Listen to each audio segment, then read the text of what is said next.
எடுத்து வைத்துக் கொள்ளுங்கள். யோவான் 17 வழக்கமாய் வாசிக்கிற வார்த்தைகளை வாசித்த பிறகு தொடர்ந்து செல்லலாம். ஜான் சாப்டர் 17 14 19 வசனங்கள் வரை. John 17 verses from 14 to 19. எல்லாரும் சத்தமாய் வாசிக்கலாமா? வாசிக்கலாம். நான் உம்முடைய வார்த்தையை அவர்களுக்கு கொடுத்தேன். நான் உலகத்தான் அல்லாதது போல அவர்களும் உலகத்தார் அல்ல. ஆதலால் உலகம் அவர்களை பகைத்தது. நீர் அவர்களை உலகத்தில் இருந்து எடுத்துக்கொள்ளும்படி நான் வேண்டிக் கொள்ளாமல் நீர் அவர்களை தீமை நின்று காக்கும்படி வேண்டிக் கொள்ளுகிறேன். நான் உலகத்தான் அல்லாதது போல அவர்களும் உலகத்தார் அல்ல. உம்முடைய சத்தியத்தினாலே அவர்களை பரிசுத்தமாக்கும். உம்முடைய வசனமே சத்தியம்.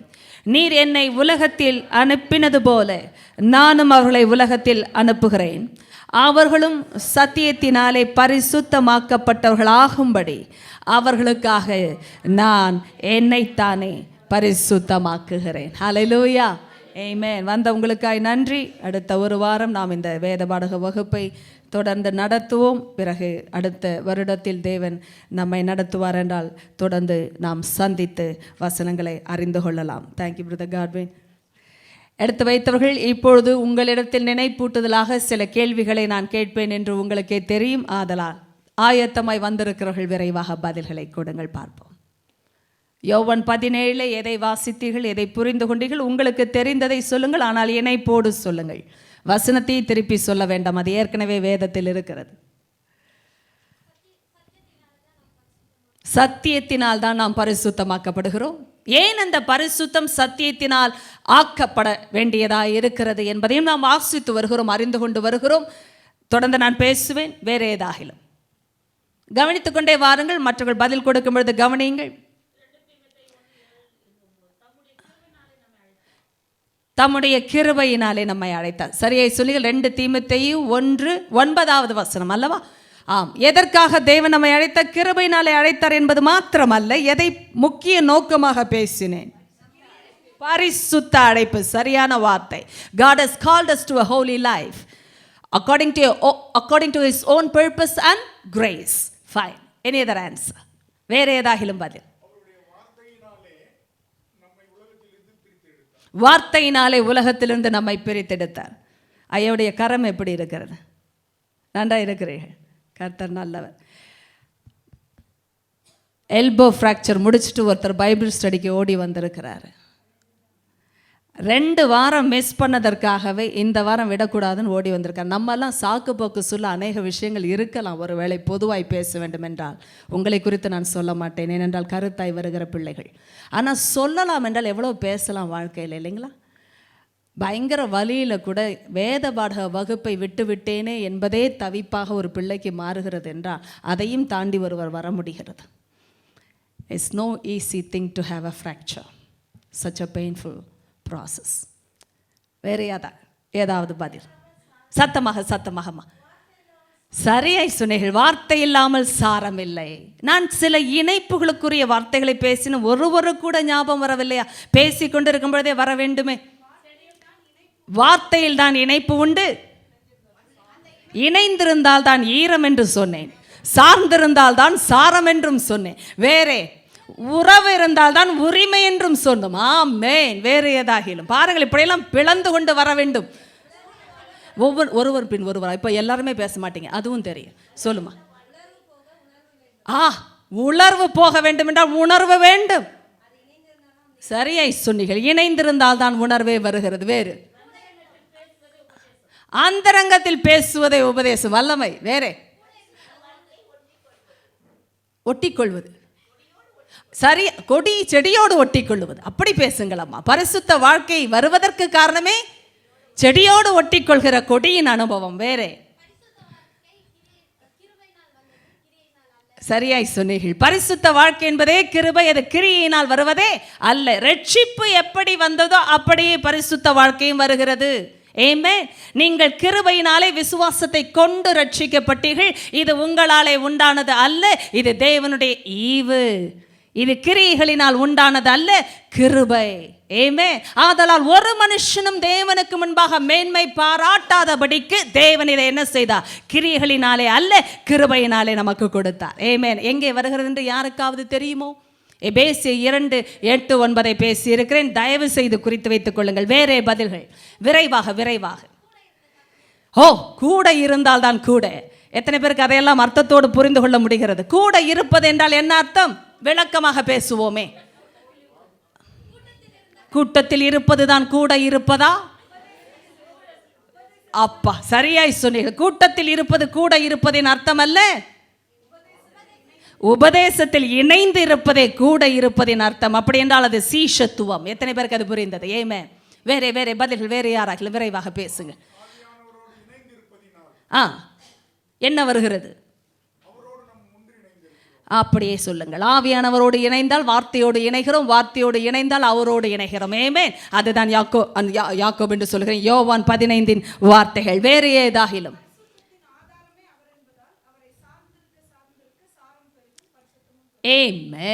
பரிசுத்தத்தின் ஆதாரம். எத்தனை பேர்கள் கேட்டீர்கள்?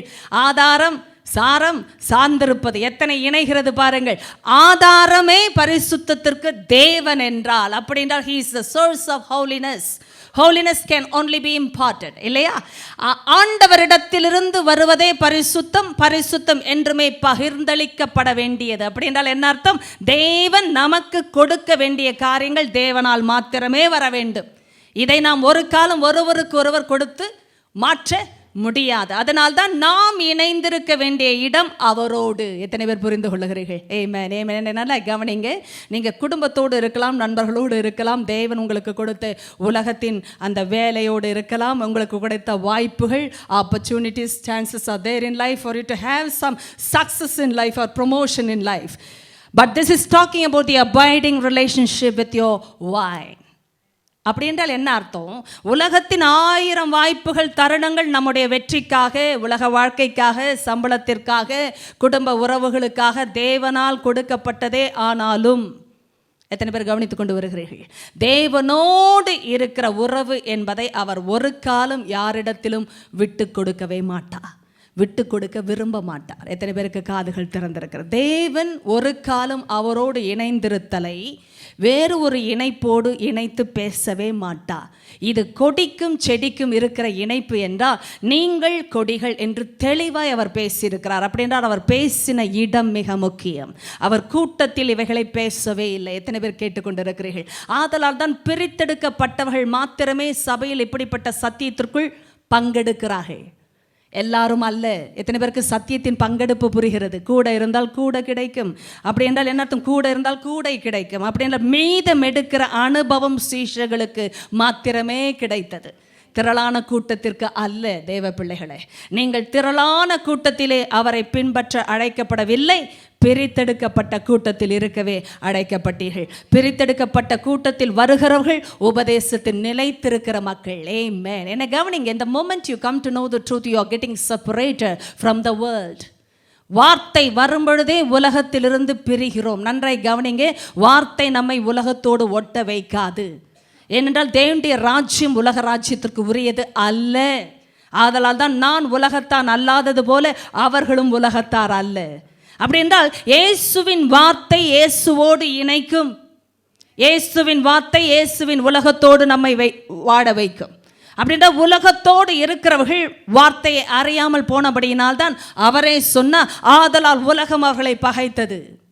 எத்தனை பேருக்கு அது புரிகிறது? தேவனோடு இருக்கிற காரியங்களை உலகம் பகைக்கும். காரணம், தேவனோடு இருக்க வைத்த விஷயமே அவருடைய வார்த்தை. வார்த்தை வரும் என்றால் உலகம் பிரியும். தேவ ஜனமே, என்னை கவனிங்கள். நீங்கள் இதை அறியாத பட்சத்தில் சீஷத்துவத்தில் வளர மாட்டீர்கள். நான் சொல்வதை தயவாய் புரிந்து கொள்ளுங்கள். அநேகர் சபைக்கு வருகிறார்கள், அநேகர் சபைகளுக்கு செல்லுகிறார்கள், இயேசுவை பின்பற்றுகிறோம் என்று சொல்லுகிறார்கள். ஆனால் பிரித்தெடுப்பின் அனுபவம் மற்றவர்கள் இயேசுவுக்குரியவர்களாய் நிலைத்திருக்க முடிவதில்லை. எத்தனை பேருக்கு நிலைத்திருப்பு புரிகிறது? தேவன் உங்களையும் என்னையும் நிலைத்திருக்கவே அழைத்தாரே ஒழிய வந்து போகிற கூட்டத்தில் ஒருவராக வைக்கவில்லை. அப்படி வைப்பார் என்றால் அது அவர் வந்ததின் நோக்கமும் இல்லை. ஏனென்றால் அவர் ஒரு மதத்தை ஸ்தாபிக்க வரவில்லை, ஒரு மனுக்குலத்தை மாற்ற வந்தார் என்றால் என்ன அர்த்தம்? அவரை போல அவருடைய ராஜ்யத்தின் புத்திரிகளாய் மாற்றவே வந்தார். ஆமென். என்னை கவனிங்கள். இப்படி என்றால் மதம் உதவாது. தேவனுக்கு அது நன்றாய் தெரியும். அதனால்தான் மதம் செய்ய முடியாததை மனுஷகுமாரன் செய்ய வந்தார். ஆமென். இப்பொழுது கவனிங்கள். இந்த இணைப்பை பற்றி பேசி வருகிற நமக்கு தேவன் பேசுகிற அநேக ரகசியங்கள் அதில் இணைக்கப்படும். நான் ஏற்கனவே உங்களுக்கு சொன்னேன், நான் ஆழத்திற்குள் கடந்து செல்ல தேவன் அனுமதிக்கிற இந்த காலகட்டங்கள் நீங்கள் தவற விடாமல் வந்தால் மட்டுமே இணைப்பில் இருக்க முடியும். ஒரு வாரம் தவற விட்டாலும் 1.5 மணி நேரம் சத்தியங்க. நாம் வீணான கதைகளை பேசுவதே கிடையாது. ஏனென்றால் அதற்குரிய நேரம் இங்கே கிடையாது. நீங்கள் 1.5 மணி நேரம் சத்தியத்தை தவறவிட்டு அடுத்த வாரமே வந்தாலும் இணைப்பற்ற நிலைமை நமக்கு வந்து விடுகிறது. உண்மைதான். ஆதலால் நீங்கள் தொடர்ந்து வரும்படியே உங்களை நான் உற்சாகப்படுத்துகிறேன். அடுத்த வருஷமாகிலும் இந்த வருடத்தில் இல்லாத அளவிற்கு நீங்கள் வளர்ந்து பெருகுவதே தேவனுடைய சித்தம். இன்னும் கனி கொடுக்கிறவளாய் நீங்கள் மாற வேண்டும் என்பதே தேவனுடைய விருப்பம். ஆதலால் தான் தேவன் உபதேசத்தில் நிலைக்க வைக்கிறார். என்னை கவனிங்கள். என்னை சந்திக்கிறவர்களிடத்தில் நான் நேரம் எடுத்து இந்த நாட்களில் காலகட்டங்களில் நான் பேசி ஜெபிக்கிறதற்கு காரணம், நீங்கள் சபைக்கு வருகிற முகாந்திரத்தை அறியாமல் வரக்கூடாது. ஞாயிற்றுக்கிழமை கிறிஸ்தவ வாழ்க்கைக்காக தேவன் சபைகளை நிறுவவில்லை. சபை என்பது பரிசுத்தவான்களை பயிற்றுவிக்கிற மையம். பயிற்றுவிக்கிற மையம் என்றாலே உபதேசத்தினால் தான் பயிற்சி வரும். வெறும் பிரசங்கங்களினால் மாத்திரம் அல்ல. தேவன் பிரசங்கிக்கிறதை தாண்டி உபதேசித்தார். காரணம், உபதேசத்தினாலே தான் சீஷர்கள் உருவாக்கப்பட்டார்கள், சீஷர்கள் பலப்பட்டார்கள். என்னை கவனிங்க. அநேக நேரத்தில் திரளான கூட்டங்களை அவர் சந்தித்து விட்டு வந்த பிறகு தன்னுடைய சீஷர்களோடு பேசின கட்டங்கள் தான் இங்கே வெளிப்படுகிறது. யோவான் 15 சாரம் பின்பும் நாம் பார்க்கிறோம். சீஷர்களோடு அவர் பேசின கட்டம். இது பொதுக்கூட்டத்தின் பேச்சு அல்லவே அல்ல. இவைகள் சீஷத்துவத்தின் உபதேசங்கள். அப்படி என்றால் என்ன அர்த்தம்? நெருக்கத்தின் உபதேசங்கள். என்னை கவனிங்க. நெருங்கி இருக்கிற கூட்டத்தின் இடத்திற்கு தான் இவைகள் வெளிப்படும். இதைத்தான் இன்று நாம் பார்க்க போகிறோம். எப்படிப்பட்ட நெருக்கம்? அவர் உட்புகுந்து சுத்திகரிக்கிற நிலைமை. எத்தனை பேர் அதை உணர முடிகிற? ஒரு நெருங்கி வர வர வர தன்னால் சுத்திகரிக்கப்பட்டாக. எத்தனை பேருக்கு அந்த விருப்பங்கள் இங்கே புரிகிறது? கவனிங்க. திரளான கூட்டத்தை தாண்டி இந்த கூட்டம் வார்த்தைக்காகவே இயேசுவின் இடத்தில் இணைந்தவர்கள். எத்தனை பேருக்கு அந்த விஷயங்கள் எல்லாம் புரியும் என்று சுவிசேஷத்தில் நீங்கள் வாசித்து தேர்ந்த பிள்ளைகள் என்றால் உங்களுக்கு புரியும். இவர்கள் திரளான கூட்டத்தை விட்டு இயேசுவை பின்பற்றினவர்கள். ஏற்கனவே வந்தவர்களுக்கு தெரியும், அநேகர் அவரை பின்பற்றாமல் பின்வாங்கி போனார்கள். அந்த அநேகர் யார்? சீஷர்கள். உபதேசம் கடினமானது என்று அவர்கள் நினைத்ததற்கு காரணம், எந்த ஒரு உபதேசத்தையும் மாம்சத்தினாலே சிந்திப்போம் என்றால் கடினமாகத்தான் தெரியும். எத்தனை பேருக்கு மாம்சம் என்றால் புரிகிறது? சுயத்தினாலே, சுய அறிவினாலே, நம்முடைய பலத்தை கொண்டு தேவனை பின்பற்ற முடியாது, அவரை அறியவும் முடியாது. ஆதலால் தான் அவருடைய மாம்சத்தையும் அவருடைய இரத்தத்தையும் பற்றி அவர் பேசின பொழுது உபதேசம் கடினமானதாக பேசிக்கொண்டார்கள். எனக்கு தெரிந்த அது கடினமாக இல்லை என்பதனால் தான் நாம் எல்லாரும் பந்தியிலே கலந்து கொள்ளுகிறோம். எத்தனை பேருக்கு அது புரிகிறது? அதே மாம்சத்தையும் அதே இரத்தத்தையும் அடையாளமாக பெற்று அதே அப்பத்தையும் திராட்சை ரசத்தையும் தான் இன்று பங்கு பெற்று நாம் பந்தி இருக்கிறோம். ஏன்? அது லேசான உபதேசம். ஏனென்றால் அதில் பங்கு பெற்றாதான் அவரோடு பங்கு பெற்றோம் என்றும் அர்த்தமாகிறது. எத்தனை பேருக்கு அதெல்லாம் புரிந்து வருகிறது? பந்தியில் பங்கு பெற்றாதான் அவரோடு பங்கு அல்லவா? அது லேசான உபதேசம். ஏனென்றால் அவரிடத்தில் எனக்கு பங்கு இல்லை என்றால் வேறு யாரிடத்தில் எனக்கு பங்கு வேண்டும் என்ற நிலைமைக்கு வந்து விட்டோம். அதாவது உங்களுக்கு புரிந்து கொண்டிருக்கிறது என்று நம்புகிறேன். தேவனிடத்தில் பங்கு இல்லாமல் நான் வாட விரும்பவில்லை என்று நீங்கள் சொல்வதனால் தான் பந்தி இருக்கிறீர்கள். இல்லை என்றால் பந்திக்கு வரமாட்டீர்கள். உண்மையை புரியாமல் நீங்கள் விருதாவாக சடங்காச்சாரத்திற்கு பந்தியில் இருக்க முடியாது. மாம்சத்தோடும் இரத்தத்தோடும் நாம் உடன்படிக்கை செய்து கொள்கிறோம் என்றால் என்ன அர்த்தம்? அவரோடு எனக்கு பங்கு, அதை நான் காட்டுவதற்காகவே செய்கிறேன்.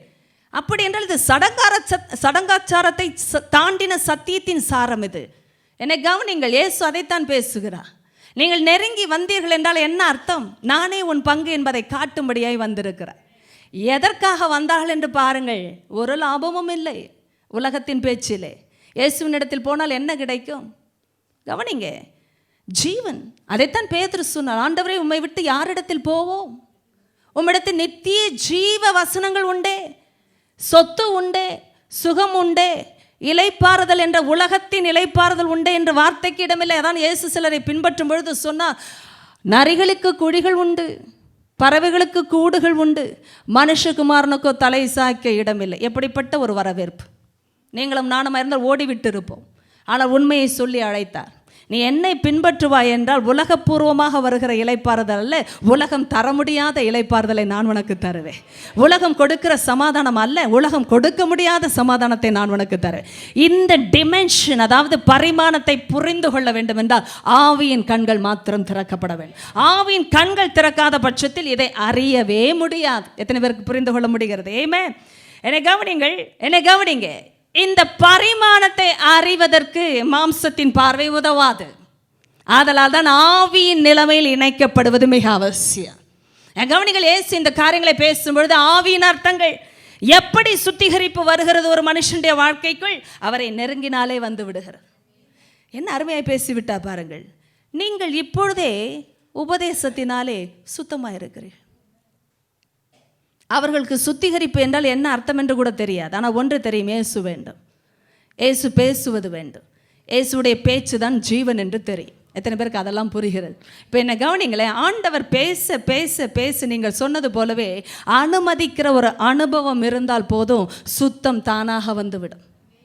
சுத்தத்திற்காக ஜெபித்தால் கூட வராது.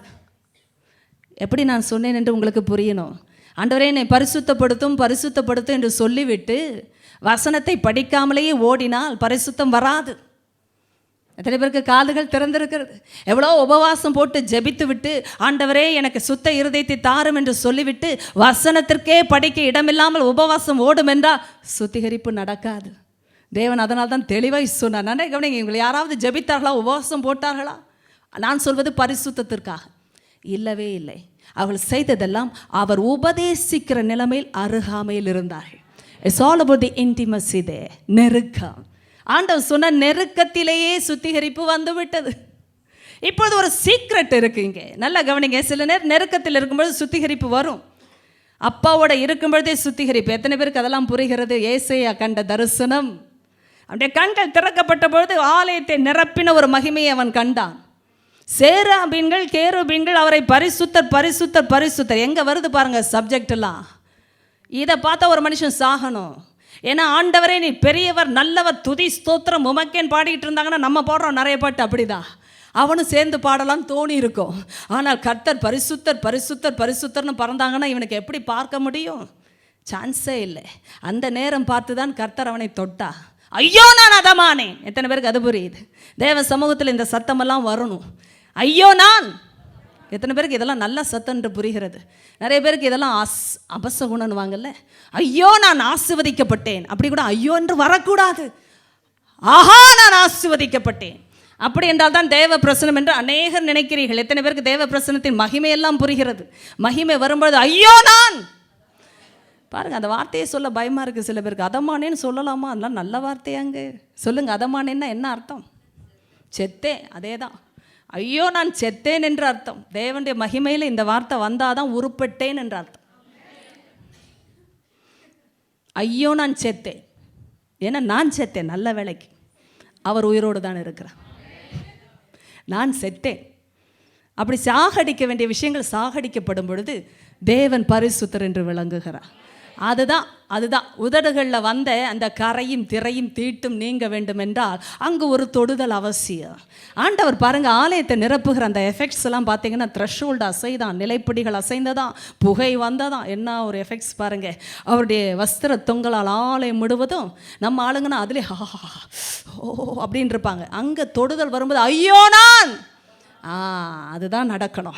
ஆண்டவர் பாருங்க, இதெல்லாம் செய்கிற ஆண்டவர் எனக்கு ரொம்ப பிடித்த ஒரு சப்ஜெக்ட் அங்கே தான் வருது, நெருக்கம்.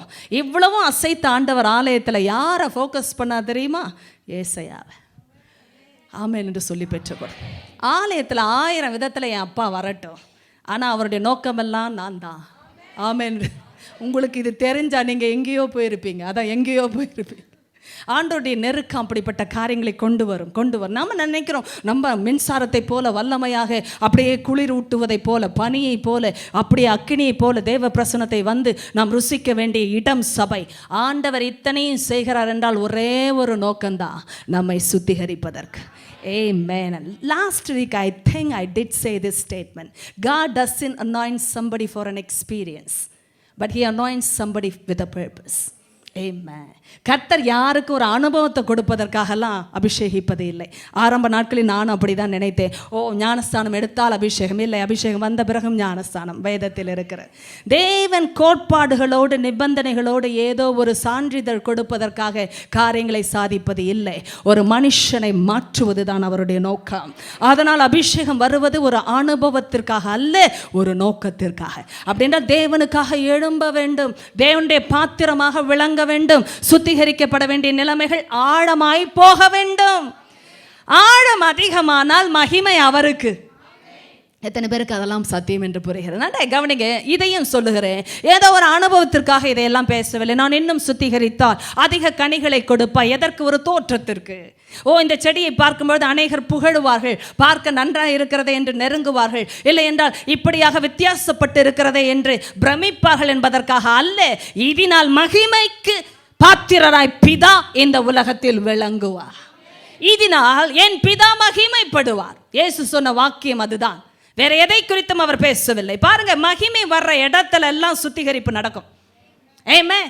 You talk about anything concerning God's glory, there's a greater level of sanctification or consecration. பரிசுத்தமாக்குதல் என்பதை அவருடைய மகிமைக்குரிய செயல். அருமையான சத்தியத்தை ஞாயிற்றுக்கிழமையும் கேட்டோம். அவர் நேசிக்கிற பிள்ளைகளை அவர் சிட்சிக்கிறார், கடிந்து கொண்டு சீர்படுத்துகிறார். நான் நன்றாக கவனிப்பேன். எத்தனையோ முறை சோர்ந்து போகிற அனுபவம் தான் இது, இல்லைங்களா? எப்போ பார்த்து திட்டிக்கிட்டே ஒரு ஆள் இருந்தான்னு வச்சுக்கோங்களேன், அதுவும் குறையே கண்டுபிடித்து கொண்டு இருக்கிறதை போல, இதை மாற்று, அதை செய், அதை இப்படி இருக்காதே, அப்படி இரு, சும்மா சொல்லிக்கிட்டே இருந்தால் நமக்கே ஃபெட்டப் ஆகல. அந்த ரிலேஷன்ஷிப்பை பற்றி எத்தனை பேர் அதெல்லாம் புரிந்து கொள்ளுகிறீர்கள்? பாராட்டுகிறதும் அவர்கள் தான், இல்லை என்று சொல்லவே இல்லை. ஆனால் கடிந்து கொள்ளும் பொழுது சோர்ந்து போகிறோம், பாராட்டும் பொழுது சந்தோஷப்படுகிறோம். எல்லாருக்கும் இருக்கிற ஒரு ப்ராப்ளம் இது. எத்தனை பேருக்கு அது புரியுது?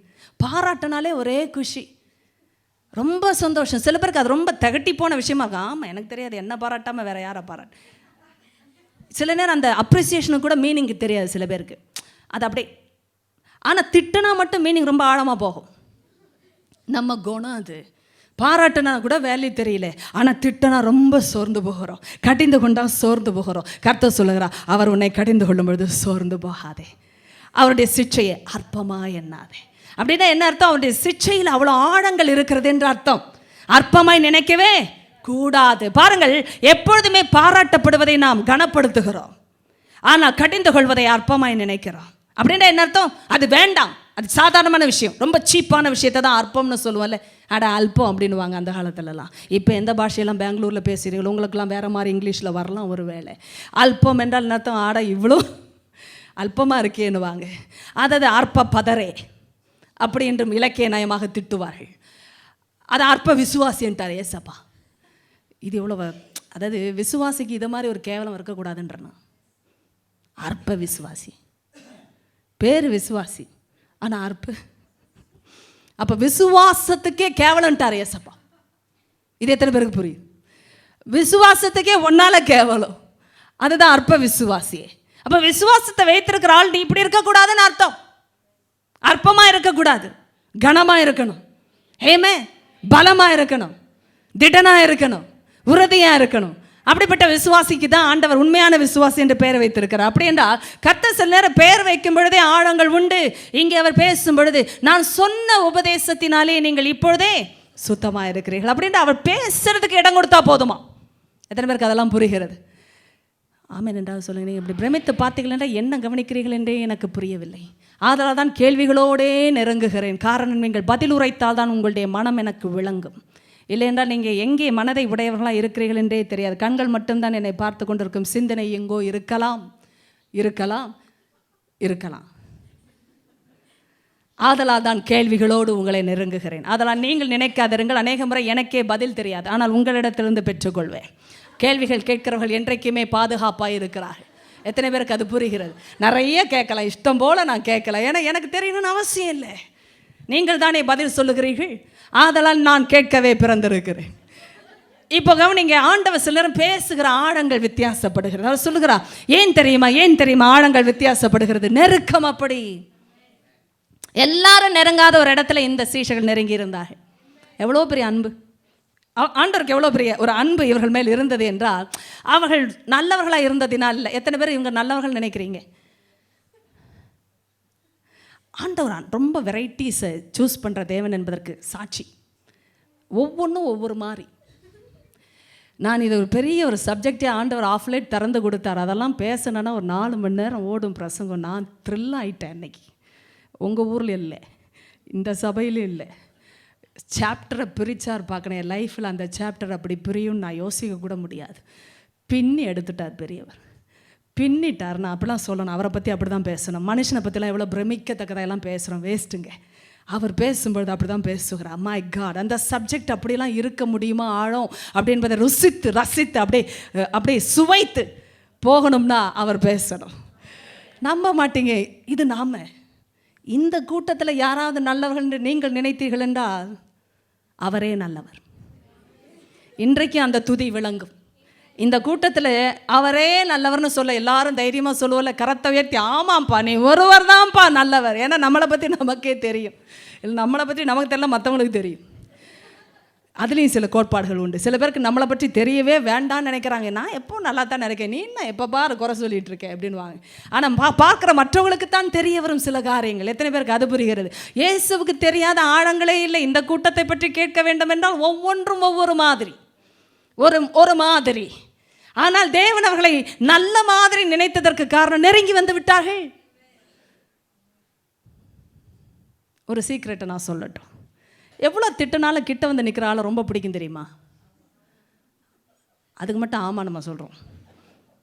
ஆனால் நம்மளை திட்டனா நமக்கு ஆகலை. இந்த சீக்ரெட்டை நீங்கள் அறியட்டும். எவ்வளோ திட்டனாலும் கிட்ட வந்தால் ரொம்ப பிடிக்கும் தெரியுமா? உங்களுக்கு பிடிக்குது அப்படிப்பட்ட நண்பர்கள் எல்லாம்?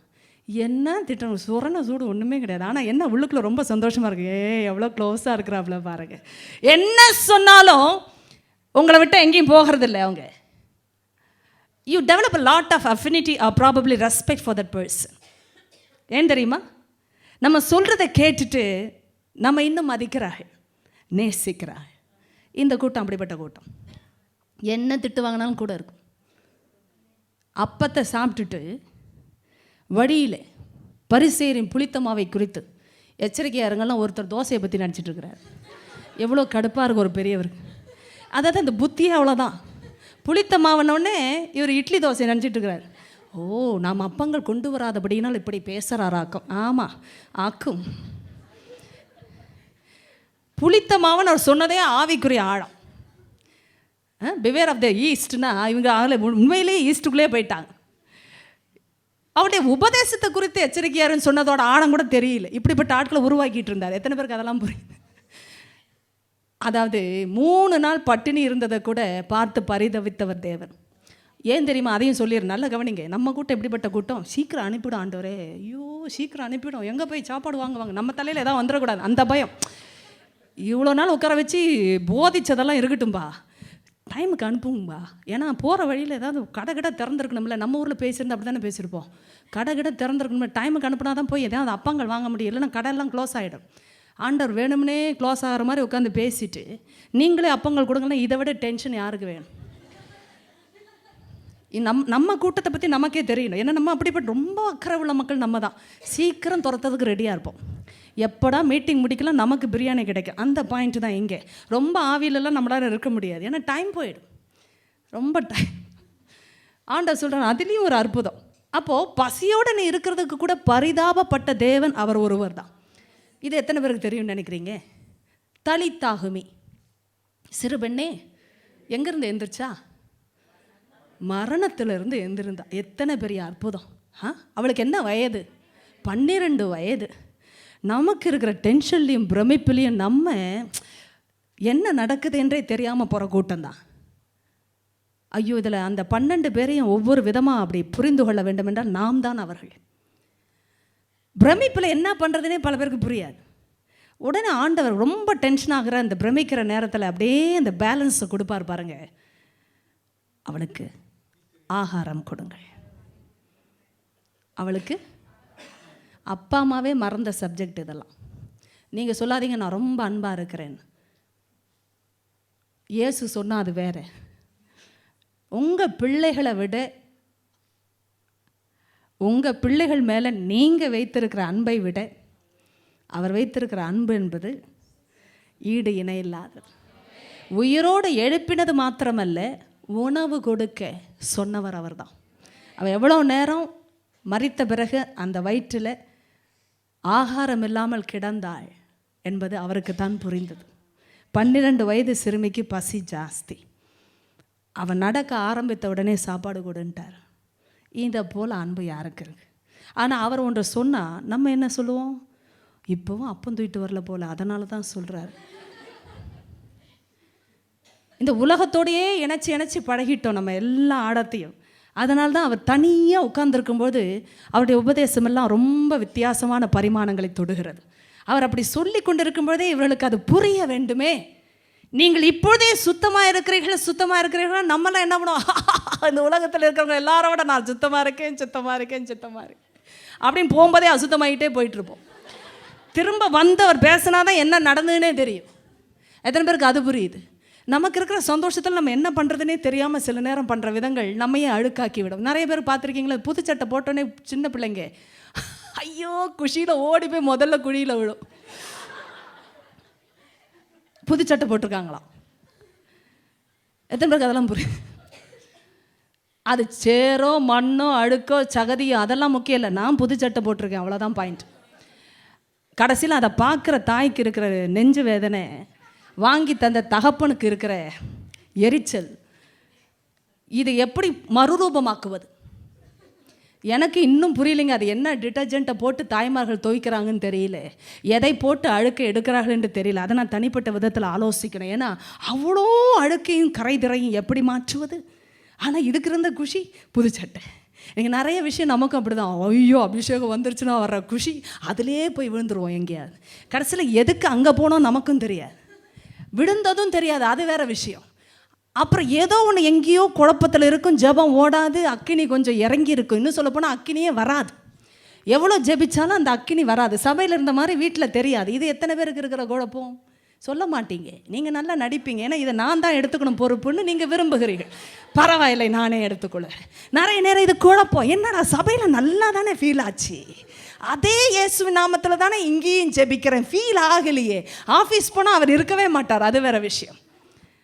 ஏன்னா ஆண்டவரோடு இருக்கும்பொழுது எங்கே மிஸ் பண்ணுறோன்றது தெரியாமல் போகாது. ஆனால் ஆண்டவரை விட்டு போவதும் நமக்கு புரியாமல் போவதனால் வருகிற குழப்பங்கள். அதனால் இயேசு சொன்னா நல்லா கவனிங்க, ரொம்ப நல்லாப்பா, என் கூடவே இருந்தால் சுத்தம்னு சொல்லிட்டாருன்னு ஒரே சந்தோஷம். ஆனால் எப்படி நிலைத்திருப்பது? எப்பவுமே இயேசு கூட இருக்க போவதில்லை. நன்றாய் கவனிங்க. பிசிக்கலாக அன்றைக்கு அவர் பேசி கொண்டிருந்தார். ஒரு நாள் அவர் எடுக்கப்பட போவதையும் பேச போகிறார். 16 வரப்போகிறது.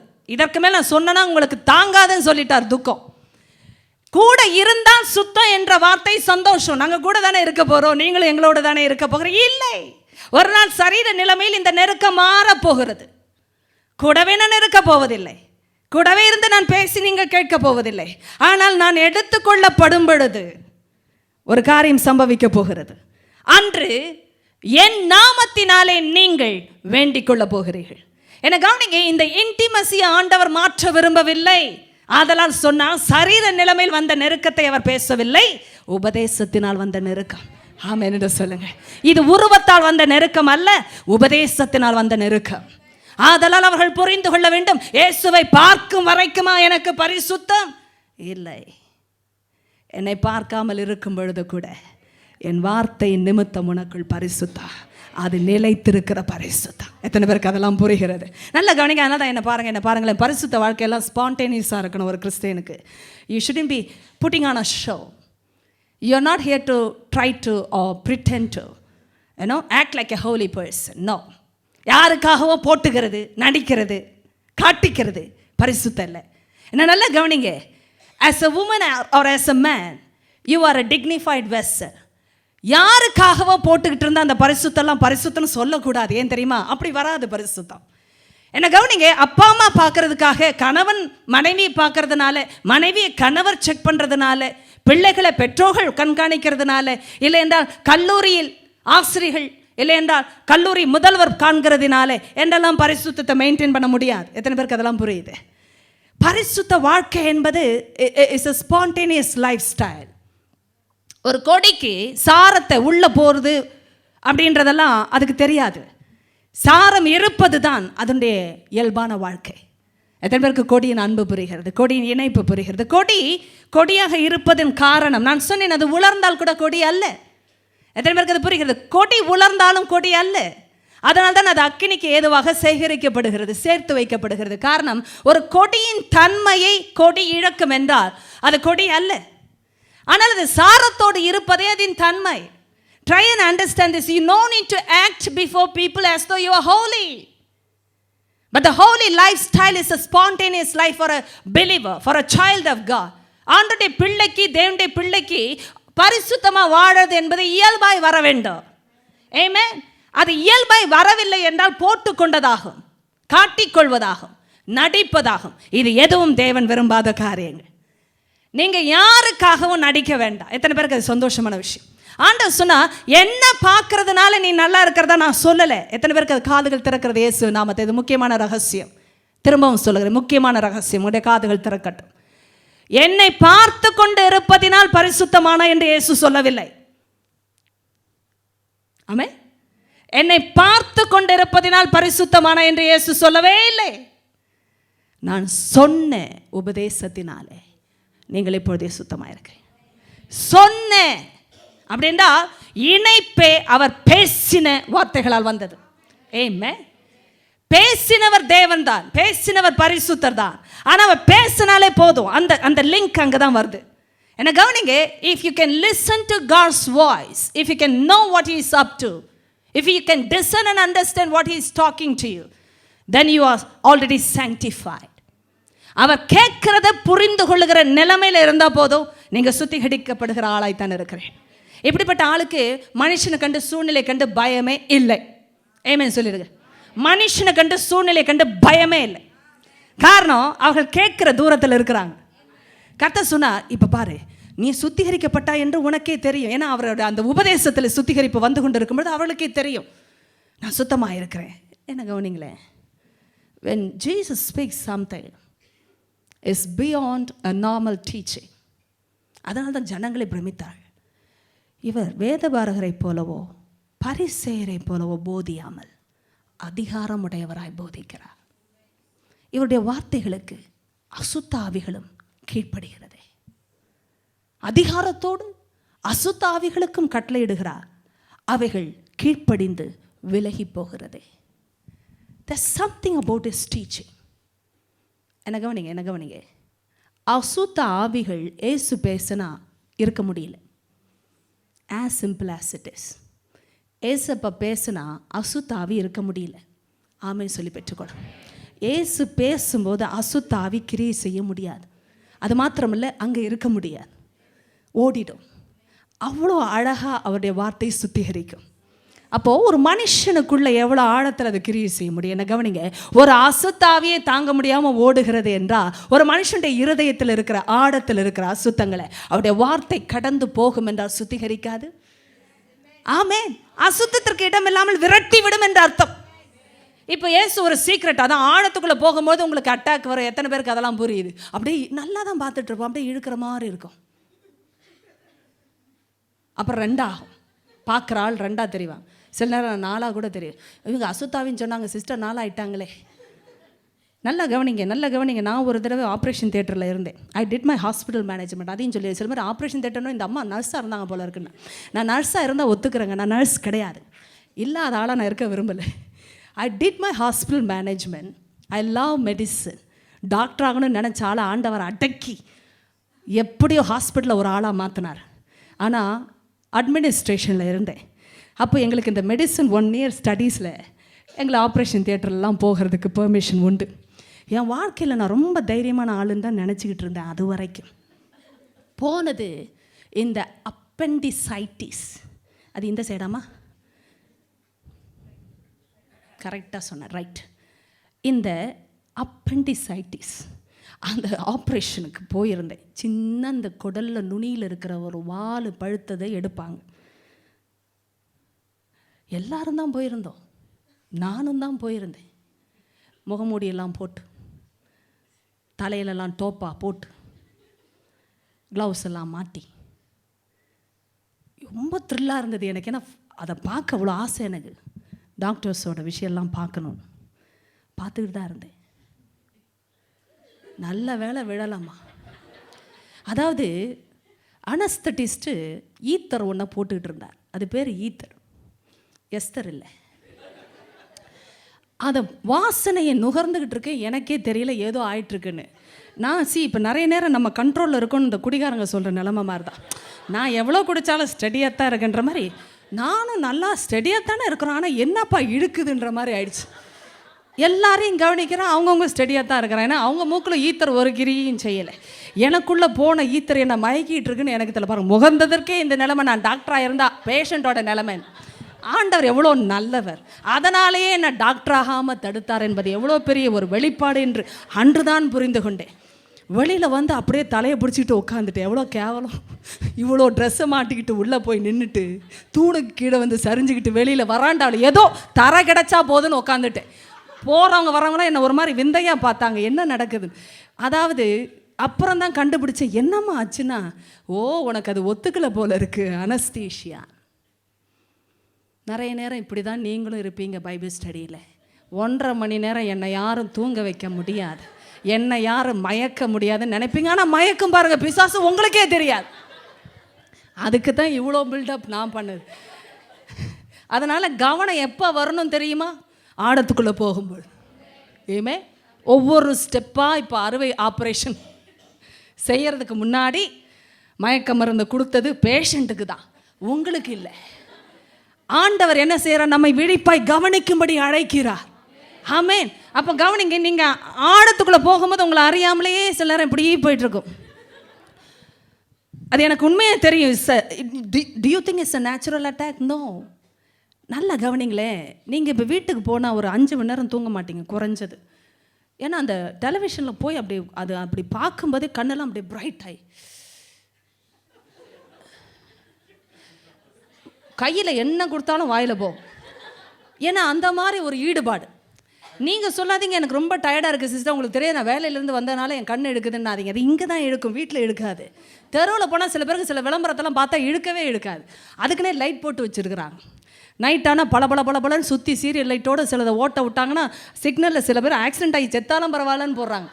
நமக்கு தான் கவனம் அவசியம். எத்தனை பேருக்கு புரியுது? இதெல்லாம் பகுத்தறிவினாலே நாம் பாதுகாத்துக்கொள்ள வேண்டிய விஷயங்கள். நீங்கள் பண்ண ஆணு போனீங்கன்னா உயிர் போயிருக்கும் நிறைய நேரம். அது உயிர் போய் நிறைய நேரம் ஆயிருக்கும், அது கூட சில ஆட்களுக்கு தெரியாது. ஏன்னா ஆவியை வெளியில் வந்த பிறகு அவங்களா தான் இருப்பாங்க, அப்பயும் விளம்பரத்தை பார்த்துட்டு இருப்பாங்க, அது வேற விஷயம். ஏன்னா உங்களுக்கெல்லாம் ஆவிக்குரிய மண்டலத்தில் நடக்கிறது தெரியுது, அதான் தான் இங்கே சிரிக்கிறீங்க. அது வர வேண்டிய ஆள் வந்து பிடிச்சிட்டு போகிற வரைக்கும் அந்த ஆவி அங்கே தான் இருக்கும். சரி கிடைச்ச நேரத்தை பார்ப்போன்ட்டு பார்க்குற ஆளும் இருப்பாங்க. So beware of the devil's schemes. When you come prepare. நல்லா பைண்ட் பண்ணி இயேசு நாமத்தில் அந்த ஆவிகளை கட்டிட்டு வாங்க. சில நேரம் தூக்கம்லாம் நேச்சுரலே கிடையாது. எவ்வளோ நாள் தூங்குறது? இப்படியே பைபிள் படிக்கும்போது ஒரு வெறுப்பு வர வேண்டாம்?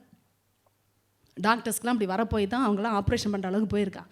எத்தனை நாள் இப்படி வந்து நான் விழுந்துக்கிட்டே இருக்கிறதுன்னு ஒரு நாள் அந்த மாதிரி ஒரு வெறுப்பு லைஃப்பில் அப்படிலாம் வந்ததுனால தான் அவங்களாம் மற்றவங்களை அறுக்கிறாங்க. நீங்கள் அந்த மாதிரி வெறுப்பு வரணும் பிசாசை குறித்து. ஏமே சில விஷயங்கள் அப்படியெல்லாம் வெறுப்பு வரலன்னா ஜெபம் மாறாது பாருங்க. கர்த்தர் இன்னைக்கு சொல்ல வரது என்னால் சொல்லவே முடியல. அடுத்த வாரமாவது முடிக்கலாம் நான் நம்புகிறேன். ஏன்னா இது ஜெபத்தை பற்றின்னு சொல்லியே 3 வாரம் ஓடிடுச்சு. இது ஜெபத்தோட ஆழங்கள். நான் இவருடைய ஆழங்களை பார்க்கும் பொழுது இவர் இதோட விட மாட்டேங்கிறார். அவர் சொல்லுகிறார், நீங்கள் நிலைத்திருந்தால் தான் என்ற ஒரு வார்த்தை அவர் பேசும் பொழுது, சுத்திகரிக்கப்பட்டீர்கள், சந்தோஷமான விஷயம். என்ன கவனிங்களா? அவருடைய பிரசன்ஸில் இருக்கும் பொழுதே பொது ஜனங்களே சொல்ல முடிகிறது, இவர் வேத பாரகரை போல் போதியாமல். ஒரு பொது ஜனம், நான் சொல்கிறது நல்ல கவனிங்க, people without any sort of spiritual sense or maybe the in-depth understanding concerning who he was said those statements. நான் சொல்கிறது நன்றாய் புரிந்து கொள்ளுங்க. ரொம்ப ஆழமோ ஆவிக்குரிய வாழ்க்கையை இயேசு யார் என்ற அந்த மகிமையெல்லாம் பார்க்காதவர்கள், இயேசுடைய வார்த்தையின் ஆழம் ஜீவனை எல்லாம் அனுபவிக்காத பொது ஜனம் சொன்னார்கள், இவர் வேத பாரகரை போல் போதியாமல். அந்த அளவுக்கு ஒரு அண்டர்ஸ்டாண்டிங் அவர் பேசினா வருதுன்னா ஒரு சீஷர்களுக்கு எவ்வளோ அளவு ஆழம் வரும். ஆனால் புரிந்து கொள்ளுங்க, பொது ஜனத்திற்கே அவருடைய பேச்சின் வித்தியாசம் புரிந்தது. அப்படி என்றால் கூட இருந்து அவருடைய வார்த்தையை ருசித்தவர்களுக்கு, அவருடைய ஐக்கியத்தில் இருந்தவர்களுக்கு எவ்வளவு அதிகமாய் புரிய முடியும். அதனால்தான் அவர் சொல்லிக்கொண்டே போகிறார். இப்பொழுது கவனிங்க, உங்களுக்கு சுத்திகரிப்பு புரிகிறதா என்று கேட்கவே வேண்டாம். அவர்களுக்கே தெரிந்தது சுத்தமாக இருந்தார்கள். ஏமே இயேசு சொன்னால் அது பொய்யே இல்லை, ஏனென்றால் அவர் மெய்யான திராட்சை செடி. அவர் பேசினா சத்தியத்தை தவிர வேறு எதையும் பேச மாட்டார். அப்படின்ட்டு அவர் இப்பொழுது நான் உங்களுக்கு சொன்ன உபதேசத்தினாலேயே நீங்கள் சுத்தமாக இருக்கிறீர்கள். What a powerful thing. God spoke so many things when he was the son of man here on earth. உலகத்தில் ஒரு மனுஷகுமாரனா இருந்தபொழுது தேவன் எவ்வளவோ பேசினார். ஆனால் இது போல பேசினதை பொது ஜனம் கேட்கவே இல்லை. எத்தனை பேருக்கு அந்த வித்தியாசம் புரியும்? Common public crowd never heard such a saying from the mouth of Jesus. அவர் பேசின இந்த வார்த்தையெல்லாம் அந்தரங்கத்தில் சீஷர்களுக்கு மட்டும்தான். யார் சொல்ல முடியும் பேசினாலே சுத்தம்னு? அவ்வளோ தூரம் ஆழத்தில் எண்ணங்கள் மாற்றப்படுகிறதை அவர்கள் அனுபவித்தார்கள். என்னை கவனிங்களேன், நீங்கள் பைபிள் வாசிக்கும்பொழுது டைரக்டாக தாக்குற இடம் எங்கே தெரியுமா? யாருக்கா பதில் தெரியுமா? சொல்லுங்கள். நீங்கள் வேதத்தை வாசித்தா நேரடியாக தாக்கப்படுகிற ஒரு இடம் எது தெரியுமா உங்களுக்குள்ள? Not your mind, your heart. Your heart. God speaks to you in your heart. சிந்தனைக்கு கூட சில நேரம் புலப்படாது சில விஷயங்கள். தீர்க்க தரிசன புத்தகத்தெல்லாம் வாசிப்பீங்கன்னா திடீரென்று பர்சனலாக வரும், திடீரென்று சரித்திரம் அப்படியே திரும்பி நேரடியாக வரும். எத்தனை பேருக்கு புரியுது? இஸ்ரவேலை பற்றி பேசி கொண்டிருப்பா, பாபிலோனை பற்றி பேசி கொண்டிருப்பா, நேபுகாத் நேச்சாரை பற்றி சபித்து கொண்டிருப்பா, அநேக தேசங்களுக்கு மேல் வருகிற ஆக்கினையை சொல்லி கொண்டிருப்பா. திடீரென்று வேதம் அப்படியே நமக்கே திரும்பும். இதெல்லாம் மைண்டில் புரியாது, ஆவியில் வருகிற வெளிப்பாடுகள் நமக்கே தெரியும். அது எனக்கு தான் ஆண்டவர் பேசுகிறான். ஏசாயாவில் பேசுறது எப்படி எனக்காகும்? எசேக்கியேல சொல்வது எப்படி எனக்காகும்? ஆகாயில் வருவது எப்படி எனக்காகும்? அதுதான் தேவனுடைய வார்த்தை. சரித்திரத்தில் உள்ளதை பேசும் பொழுதே தனிப்பட்ட விதத்தில் பேசுவதை நாம் அறிய முடியும். அப்படித்தான் ஆண்டவர் பேசும்பொழுது இணைக்கப்பட்ட ஜனங்களுக்கு புரியும். இது பொதுவான பேச்சு அல்ல, அதிகாரத்தின் பேச்சு என்றால் ஆண்டவர் பேசின பொழுது சுத்திகரிப்பை சீஷர்கள் உணர்ந்தார்கள். Because their hearts were touched and their minds were transformed. இருதயம் தொடப்படுற இடத்துல சிந்தனை பாதிக்கப்படும். ஏன் தெரியுமா? சிந்தனையின் எண்ணங்கள் எல்லாம் இருதயத்தில் தான் தோன்றுகிறது. ஆண்டவர் பேச பேச பேச பேச அந்த ஆழத்தில் இருக்கிற விஷயங்களை ஆண்டவர் அசைக்க ஆரம்பித்த பொழுது என்ன பேசினார் என்றே தெரியலைங்க, என்ன சொன்னார் என்று. எத்தனை பேருக்கு இதெல்லாம் புரிகிறதுங்க? Do you think that's a mystery here? Yes, it's seemingly a mystery. என்ன பேசியிருந்தா இந்த உபதேசத்தினாலே சுத்தமானீர்கள் என்று சொன்னான். நான் சொன்னேன் அவ்வளோதான். அப்போ அப்பா சொல்லுகிற நிலைமையில் கேட்குற தூரத்தில் நீங்களும் நானும் உட்கார்ந்தா is more then a miracle. ஆமென். பப்ளிக்ல அப்பத்தை சாப்பிட்டு போயிட்டாங்க, லைஃப் மாறல. எத்தனை பேருக்கு அதெல்லாம் புரியுது? வாட் அ மிரக்கிள்யா, நீ வந்திருக்கணும் தெரியுமா? ஐயோ, அந்த அப்பத்தை புட்டாங்க பாரு, புட்டு 5 அப்பம் எப்படி 5000 பேர் வாயில போச்சுன்னே தெரியலையா? அது பேசுறதெல்லாம் ஆம்பளை. இப்போ நான் சொல்கிறேன், அடுத்த கூட்டத்தை சேர்த்தா அது வேற மாதிரி மசாலா போயிட்டு இருக்கும். என்னம்மா நம்ம வீட்டில் இட்லி சுட்டா கூட இப்படி வராது இல்லடி, என்ன விட்டு தான் கொடுத்தாரு, ஆனாலும் அதில் இருக்க டேஸ்ட்டை பற்றியா அது முழுசாக வந்திருந்தா எப்படி இருக்கும் பாரு. நம்ம லேடிஸ் வேறு மாதிரி ஃப்ளேவர் போடுவோம். இப்போ இவங்க இவ்வளவும் பேசுனாங்கன்னா லைஃப் மாறல. இனி அடுத்த கூட்டம் இருந்தால் ஓடி வந்துடுவாங்க, ஏன்னா சாப்பாடு நிச்சயமாக கிடைக்கும். இன்றைக்கி நிறைய பேர் அப்படி தானே சபைக்கு வருகிறோம். ஏதாவது ஒரு சுயநல நோக்கங்களுக்காய், ஆவிக்குரிய வார்த்தைகள் அல்ல, சரீர நிலைமையில் வருகிற நன்மைகளுக்காய் தேவனை தேடின பிள்ளைகள் தான் நாம். ஆரம்பத்தில் அப்படி இருந்திருக்கலாம், உண்மைதான். ஏன்னா நமக்கு ஆழம் தெரியாது. இயேசுவை எல்லாரை போல பப்ளிக்கில் பார்த்த பிள்ளைகள் நம்ம. ஓகே, இயேசு நல்லவர்னு எல்லாரும் சொன்னனால நாமளும் கூட்டத்தில் வந்தோம். எத்தனை பேருக்கு புரியுது? கூட்டத்தில் வந்தோம். இயேசுவே எனக்கும் அவங்களுக்கு செஞ்சீங்க, இத்தனை பேர் சாட்சி கொடுக்குறாங்க, எனக்கும் கொடுங்க. ஒரு சாட்சி சொன்னப்போ கொடுத்துட்டார். அடுத்த முறை சாட்சியோடு வந்தோம். கடைசியில் இந்த கேப்பில் ஆண்டவர் என்ன செஞ்சால் சபைக்கு போகும்படியாக பிரிக்கிறார். யாரை கொண்டாகில நீ இந்த சர்ச்சுக்கு போ, மாதத்துக்கு ஒரு தடவை கூட்டத்துக்கு போகாமல் வாரம் போய் பாரு, ஆண்டவர் எவ்வளோ பேசுவார், ஆண்டவர் பேசினா எவ்வளோ நடக்கும் பாருன்னு சொல்லியிருப்பாங்க. உடனே சர்ச்சுக்கு வர ஆரம்பித்தோம். கர்த்தர் சபைக்குள்ளே வர பிரித்த நிலைமைகள் மாறும் பொழுது ஆழமும் மாற ஆரம்பித்து. ஆனால் எத்தனை நாள் கூட்டத்திலே வாடுறது? நல்லா கவனிங்களே, மிரக்கிள்ஸ் வரும் போகும், திருப்பியும் ஒரு அற்புதத்துக்காக ஓடி வரத்தான் போகிறோம். ஆனால் ஆள் எப்போ மாறுகிறது? அதுதான் கேள்வி. எப்போ நான் மாறுவது? எப்போ எனக்குரிய வாழ்க்கையின் அஸ்திபாரங்கள் மாற்றப்படுவது? ஏசு எவ்வளோ அழகாக பேச பாருங்க. இந்த மிரக்கிளை காமன் க்ரௌட் எக்ஸ்பீரியன்ஸ் பண்ணலை. இவங்க அனுபவித்த இந்த அற்புதத்தை வேற யாரும் அனுபவிக்கலை. இப்போ அவர் சொன்ன காரியம், it's an exciting beginning, but just the beginning. இது ஆரம்பம், பரவசமா இருக்கு. இது வரைக்கும் இந்த மாதிரி ஒரு கிளென்சிங்கை நான் ஃபீல் பண்ணதே இல்லை டாடி. எவ்வளோதான் சாப்பிட்டாலும் உடுத்தினாலும் அனுபவிச்சாலும் எல்லாம் சரீரத்தோட மறையும். ஆனால் ஒரு மனுஷனுடைய ஆழத்தில் வர்ற மறுரூபம் என்பது ஒரு மனுஷனுடைய நிரந்தரமான அஸ்திபாரத்தையே மாற்றுதுங்க. என்ன கவனிங்களேன், இந்த something more then what you receive in the physical realm. ஆவிக்குரிய நிலைமையில பெறுகிற காரியங்கள் ஒரு மனுஷனை நிரந்தரமான சொத்துக்குள்ள நடத்தி செல்லும். when he says something, oh my God, ஆழமான விஷயம், நிரந்தரமான விஷயத்துக்கு நேரம் நடத்தி போகிறார் பெரியவர். சொல்றாரு, நீ இப்படி அப்படியுமா இருக்கிற லைஃப்லாம் இல்லை, ஸ்டெடியாக உன்னை மாற்ற போறேன். நீ அந்த ஸ்டெடினஸ்குள்ள வரும் பொழுது லைஃப்ல வர விஷயங்கள் எல்லாம் நிரந்தரமானதாய் மாறும். நிரந்தரமானது உனக்குள்ள வரும் பொழுது நீ யாராலையும் அசைக்கப்பட முடியாது. இதெல்லாம் வாக்குத்தத்தம் மாத்திரமல்ல, வாக்குத்தத்தத்தின் அனுபவம். இங்கே கவனிங்க, இது கவனிங்களேன். நிலைத்திருப்பை பற்றி நான் போன வாரம் உங்களிடத்தில் பேசினேன். ஆனால் அதற்கும் சில ஆழங்கள் உண்டல்லவா? எத்தனை பேருக்கு புரிகிறது? வாசிக்கலாம் பாருங்கள். 4 எல்லாரும் சத்தமாக வாசிக்க போகிறோம், ஏனென்றால் நேரம் இல்லை. எத்தனை பேர் ஆயத்தமாக இருக்கிறீர்கள்? John chapter 15 verse from 4 onwards. எல்லாரும் எடுத்துக்கொள்ளுங்கள். என்னில் நிலைத்திருங்கள். சத்தமாக சத்தமாக. என்ன இன்னும் திருப்பி கொண்டு இருக்கிறீர்கள்? நீங்கள் திருப்பவே இல்லையோ? யோவான் 15 1 அல்ல 4 வாசிக்கலாம். என்னில் நிலைத்திருங்கள், நானும் உங்களில் நிலைத்திருப்பேன். கொடியானது திராட்சை செடியில் நிலைத்திராவிட்டால் அது தானாய் கனி கொடுக்க மாட்டாதது போல நீங்களும் என்னில் நிலைத்திராவிட்டால் கனி கொடுக்க மாட்டீர்கள். ஆமென். நானே திராட்சை செடி, நீங்கள் கொடிகள். ஒருவன் என்னிலும் நான் அவனிலும் நிலைத்திருந்தால் அவன் மிகுந்த கனிகளை கொடுப்பான். என்னை அல்லாமல் உங்களால் ஒன்றும் செய்யக்கூடாது. ஒருவன் என்னில் நிலைத்திராவிட்டால் வெளியே எரியுண்ட கொடியைப் போல அவன் எரியுண்டு உலர்ந்து போவான். அப்படிப்பட்டவைகளை சேர்த்து அக்கினியிலே போடுகிறார்கள், அவைகள் எரிந்து போம். நீங்கள் என்னிலும் என் வார்த்தைகள் உங்களிலும் நிலைத்திருந்தால் நீங்கள் கேட்டுக்கொள்வது எதுவோ அது உங்களுக்கு செய்யப்படும். நீங்கள் மிகுந்த கனிகளை கொடுப்பதினால் என் பிதா மகிமைப்படுவார், எனக்கும் சீஷராயிருப்பீர்கள். ஆமென் என்று சொல்ல. ஆமென். ஹல்லேலூயா. என கவனிங்க, சீஷர்களாய் இருக்கிறவர்கள் மிகுந்த கனிகளை கொடுக்கும்படியாய் அழைக்கப்பட்டவர்கள். ஆமென். நல்லா கவனிங்களே, நீங்க சாதாரண கொடிகளே அல்ல.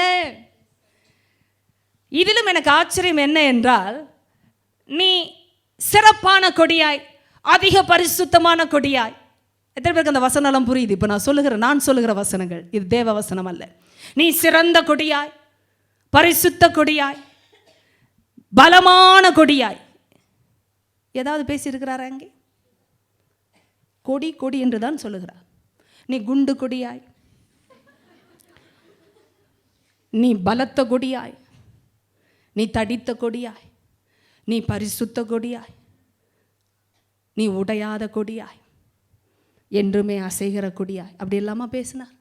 அப்படிலாம் சொன்னால் நான் ஓடி இருப்பேன் என்னைக்குன்னு அவருக்கு தெரியும். உங்களுக்கும் அந்த லிஸ்ட்டு ஒத்து வராது. அவர் சொன்னதெல்லாம் கொடியாக இருப்போதும். எத்தனை பேருக்கு சந்தோஷம்? ஆமென். நீங்கள் நீங்களாக இருங்க. எத்தனை பேருக்கு சந்தோஷமான விஷயம்? ஆனால் யாரோட இருக்கணுன்றதை மட்டும் முடிவு பண்ணு. என்ன பாருங்க. ரொம்ப முக்கியமான ரகசியம் இதெல்லாம். யார் கூட வேண்டுமானாலும் இருக்கலாமா நம்ம, ஆனால் கொடிக்கு மட்டும். எத்தனை பேர் காதுகள் திறந்திருக்குது? இயேசு நாமத்தை திறக்கட்டும். டம். திறந்துருச்சு. சில பேர் அப்பா இப்போதான் சிஸ்டர். கொடிக்கு மட்டும் இன்னொரு கொடியோடு இணையறதுக்கு அனுமதி.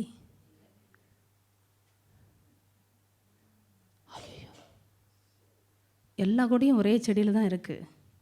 பக்கத்தில் கூட இருக்குது, ஒட்டிக்கிட்டு கூட இருக்குது, பேசி சிரிச்சுக்கிட்டு கூட இருக்குது,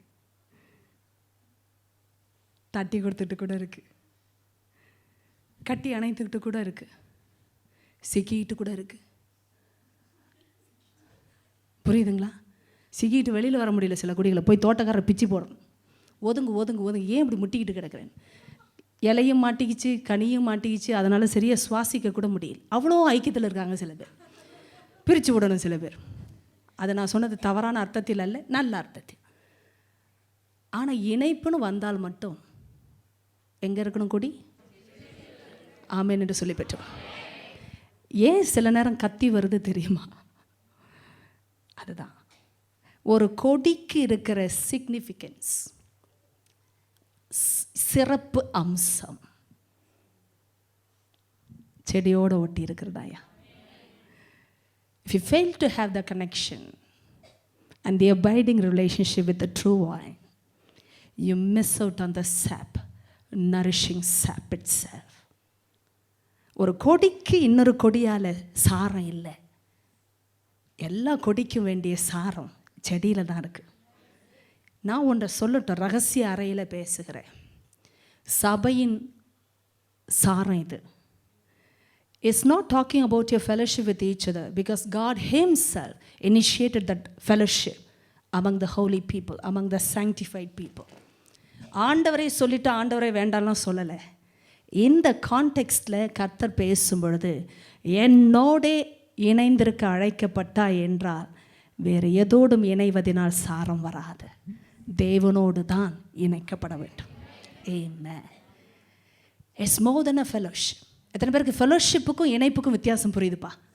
See, fellowship can happen among any sort of any group of people, and especially biblically fellowship has to happen among those who are sanctified, among the people those who are belonging to God.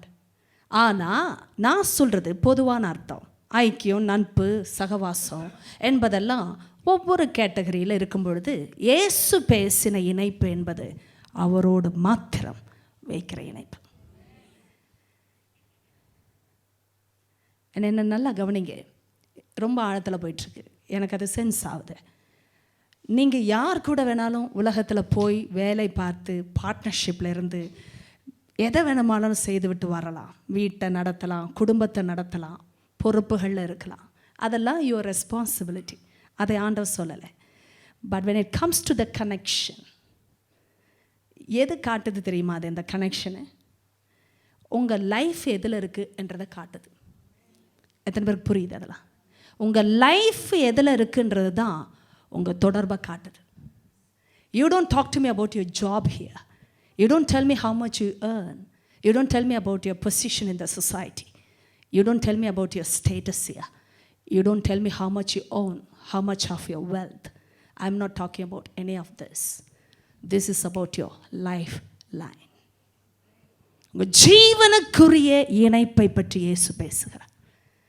நீங்கள் இணையிற ஒரே ஒரு இடம் அவர்னு ஏன் வருது தெரியுமா? முடிவு அவராலே அன்றி நான் ஒன்றும் செய்ய முடியாது. எத்தனை பேருக்கு அந்த சாரம் புரியுதுங்க? நான் வேலைக்கு போகிறேன்ப்பா, நான் சம்பாதிக்கிறேன், திறமை இருக்குது, ஞானம் இருக்குது, ஆனால் ஆழத்தில் தெரியும் உம்மாலே அன்றி நான் ஒன்றும் செய்ய முடியாது. என்னைக்கு இந்த நினப்பு கூட ஒரு கிறிஸ்தவ பிள்ளை மனசுலேருந்து போகுதோ அன்னைக்கே பிசாசு அட்டாக் பண்ண ஆரம்பிச்சிட்டான்னு அர்த்தம். நீங்கள் பாவத்தில் விழணும், பின்மாற்றத்தில் வர்றதை ஒரு ஆள் பார்க்கணும் அப்படின்லாம் நான் பேசவே மாட்டேன். ஒரு பின்மாற்றம் என்ற வார்த்தை is about the back sliding experience. அது யாரா பார்த்தா பாவத்தில் இருக்கிறத கண்டுபிடிச்சாதான்னு நான் சொல்லவே மாட்டேன். உலகத்துக்கு தெரிய வேண்டாம், கூட இருக்கிற சபை மக்களுக்கு தெரிய வேண்டாம், யாருக்கு ஒருத்தரை பற்றி ஒருவருக்கு தெரிய வேண்டாம், கணவன் மனைவிக்கே ஒருத்தருக்கு ஒருத்தர் தெரிய வேண்டாம். ஆனால் ஒரு தேவனுக்கு முன்பாக நான் அவராலே தான் இதை பெற்றேன், அவராலே அல்லாமல் என்னால் ஒன்றும் எத்தனை பேருக்கு அந்த ஒன்றும் என்ற வார்த்தை எதையாவது செய்ய முடியும்னு இயேசு சொல்லலை பாருங்க இந்த இடத்துல. எத்தனை பேருக்கு புரியுது? இதெல்லாம் logical ஸ்பீச்சாயா? It seems to be very illogical to me. How can you talk such a blunt statement? என்னாலே அல்லாமல் நீங்கள் ஒன்றும் செய்யக்கூடாதுன்ட்டார். இதெல்லாம் யார்கிட்ட போய் பேசினா லாஜிக்கலாக பேசுகிறாங்கன்னு சொல்லுவாங்க. ஏன் ஏசுலாம் ஒன்றும் செய்ய முடியாது உங்களால்? சொல்லுங்க தயவுசெய்து, எதையா பேசுங்களேன். ஏசுலாம் ஒன்றும் செய்ய முடியாது உங்களால்? முடியுங்க, ஏசுக்கும் தெரியும். ஆனால் அவர் பேசுகிறதெல்லாம் ஜீவனுக்குரிய விஷயங்கள். ஆமென் என்று சொல்லிவிட்டு ஒரு சீஷர் தான் இதை புரிந்து கொள்ள முடியும். சில பேர் அந்த ஊழியத்துக்கு வர்றது வராதது, தியாலஜி படிக்கணுமா வேண்டாமா, இந்த இஷ்யூஸ்லாம் நமக்கு இல்லை. I am telling something much more beyond that. யாரும் சொல்லி யாரும் ஆண்டரை சேவை செய்ய முடியாது. It's about the connection. அவராலே அல்லாமல் என்னால் ஒன்றும் செய்யக்கூடாது என்ற ஸ்டேஜுக்கு வந்தவங்கெல்லாம் எது இருந்தாலும் அது மேல நம்பிக்கை வைக்க மாட்டாங்க. ஆமே. ஏன்னா உங்களுக்கு தெரியும் அதெல்லாம் கர்த்தர் கொடுத்தது. ஆனா அவராலே அல்லாமல் நான் ஒன்றும் செய்ய முடியாது. என்ன கவனிங்க. ஆண்டவருக்குள்ள இருக்கிற விஷயம் எல்லாம் ஆண்டவரால தான் வந்ததுன்னு உலகம் அறியணும். அதனால தான் அவர் வெயிட் பண்றாரு. ஒரு கொடிக்கு கனினாலே செடியால தானே உலகம் அறியணும். இதை யாராவது மாற்றி பேச முடியுமா? யாரும் மாற்ற முடியாது. எத்தனை பேருக்கு அதெல்லாம் புரியுது? நீங்கள் சேஞ்ச் ஆனீங்கன்னா ஜூப்ளி ஏஜ் ரிவைவல் சர்ச்சுக்கு போனங்க மாறிட்டேன்னு சொன்னால் யாரும் நம்ப மாட்டாங்க. ஏன்னா நம்மளை பார்த்தாலே நம்ப மாட்டாங்க. ஆனால் ஏசு மாற்றினார்னா தெரியணும். உலகத்தில் உன் குடும்பத்துக்கு முதல்ல தெரியணும். அப்படிப்பட்ட சேஞ்சஸ் அவரால் தான் வரணும். அப்போ அவர் சொன்னார், இந்த கொடிக்கு இருக்கிற பெருமையே செடி தான் அப்படின்னு உலகம் பார்க்கணுமா? நீங்கள் எவ்வளோ சம்பாதிச்சிங்கன்றதை வச்சு அவங்க கேரக்டர் தெரிய போது. கேரக்டருக்கு சொத்துக்கு சம்மந்தம் இருக்கா? சில பேருக்கு இருக்குது. போவாஸ் மாதிரி ஆட்களுக்கு. யூதாஸுக்கு இல்லை. என்ன ஆப்போசிட் கேரக்டர்ஸ் பார்த்தீங்களா? பணப்பையை வச்சதுனாலேயே யூதாஸ் யாருன்னு விளங்கினது. பணப்பையை இருந்தனாலேயே பணக்காரர் என்று தெரிந்ததுனாலேயே போவாஸ் யார் என்றும் தெரிந்தது. பயங்கர ஆஸ்திக்காரனாக இருந்தானோ. ஆஸ்தி இருந்தா குஸ்தி பண்ணுவாங்க, விஸ்கி அடிப்பாங்க.